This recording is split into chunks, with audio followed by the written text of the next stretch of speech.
ايه يا ست انتي، هو انتي على طول لا تقطعيه لا تعمليه عصير؟ طب تعالي شوفي النهارده هنعمل ايه بالشمامه الحلوه قوي دي. الشمام حلو قوي اليومين دول وكمان سعره رخيص. تعالي اقول لك وصفه حلوه جدا بالشمام وهنعمل بيه وصفات كتيره جدا. متاكده ان وصفه النهارده دي ولادك هيتهفتوا عليها كده ويخطفوها خطف. اوعي تنسي اللايك والشير لو عجبتك الوصفه، وكومنت حلو زيك تحت. سمو الله وصلى على الرسول. اوعي تنسي اللايك. يلا بينا على الفيديو على طول. جبت الشمامية بقى القمر دي وهبتدي اغسلها كويس جدا، وبعدين ابتدي افتحها وانضفها من قلبها من اي بذور فيها او اللب بتاع الشمام. وبمناسبة زمان كانوا بياخدوا لب الشمام ده زي لب البطيخ بالظبط، وبيتغسل وينشف كده ويتحمص ويتسهر عليه احلى سهرة في الصيف.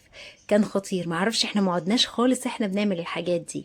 المهم نضفت القلب بتاعها وبعدين ابتديت اقطعها كده ترانشات واقشرها، وهاخدها كده كلها كده وعلى الخلاط على طول وابتدي اضربها. طب يا شيرين ما انت هتعملي عصير اهو. لا، اصبري معايا للنهايه وهتشوفي بنفسك احنا هنعمل ايه. هنعمل وصفه حلوه قوي قوي قوي. قطعتها بقى كلها زي ما انت شايفه بالشكل ده، وهبتدي بقى اجيب الخلاط بتاعنا علشان نبتدي نعصر الشمام. هاخد الشمام او الشهد زي ما كل مكان بيسميه، وهبتدي احطه في الخلاط وانزل عليه بشويه ميه صغيرين خالص يا دوب يحركولي كده الخلاط. مش عايزه ميه كتير، يعني اقل من ربع كوبايه او ربع كوبايه من الميه على حجم الشماميه اللي انت شايفاها دي، وهنزل بيها بالشكل ده. وبعدين هبتدي اضربها في الخلاط لحد ما الشمام كله كده يلف في الخلاط ويتعصر كويس جدا جدا جدا كده زي الفل. هبتدي بقى احضر باقي مكونات الوصفه بتاعتنا. هي مكونات بسيطه جدا جدا جدا. هبتدي اول حاجه احطها في حدود تلتين الكوبايه من السكر. والسكر يا جماعه حسب الرغبه، عايزه اكتر اقل زي ما بتحبي. ممكن تستخدمي سكر بودره لو انت عايزه. هحط في حدود 3 معالق من الحليب البودر او الحليب المجفف.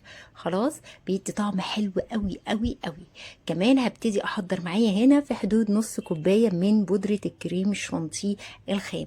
اكيد عرفتوا احنا بنعمل ايه. احنا بنعمل ايس كريم الخلاط، ما بياخدش وقت ابدا وطعمه حلو قوي. وتقدري تستغلي اي فاكهه موسم تعمليها بالطريقه دي بكل بساطه، من غير بقى ايه خفق كتير وكريمه لباني والحوارات الكتيره دي. اسرع ايس كريم كده في الخلاط طبيعي مليون المية. باي فاكهه موجوده عندك في الموسم تقدري تحضريه.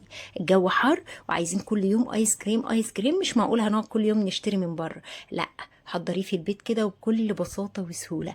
خلاص ضربته كويس جدا. هجيب بقى علبة تلاجة وابتدي اصب الايس كريم بتاعنا ونقفل عليها وندخلها التلاجة لحد او الفريزر اسفة، لحد ما تبتدي تتماسك معايا وتجمد وتاخد الوقت بتاعها على حسب كل درجة تجميد. خلاص ادخلها الفريزر ونرجع على طول. وطبعا كالعادة زي اي بيت اول ما يعرفوا ان في ايس كريم مش صابرين حتى يمسك نفسه. يا دوبك بالعافية خليته كمل الساعتين. حتى انا مش عارفة هو يعني مسك نفسه قوي ولا لسه طري شوية، بس هنعمل ايه بقى.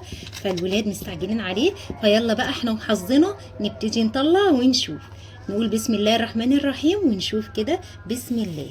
يعني هو نص نص يتاكل زي الفل. كريمي قوي يا جماعة، حلو قوي. بصي بصي البوله طالعه عامله ازاي. تحفه تحفه تحفه. انا عايزاكم بجد تجربوا الوصفه دي، بجد هتشكروني عليها وولادكم هيشكروكوا عليها. حلوه قوي. انا مش عايزه شكر، انا اتلخبطت. انا بقول لكم ولادكم، يعني ولادكم يشكروكوا عليها. من الوصفات التحفه.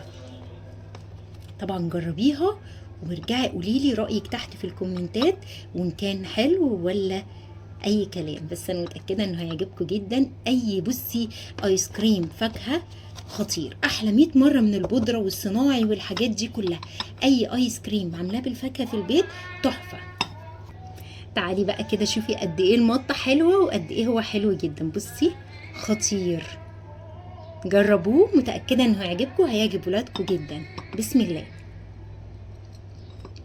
والله تحفه تحفه تحفه.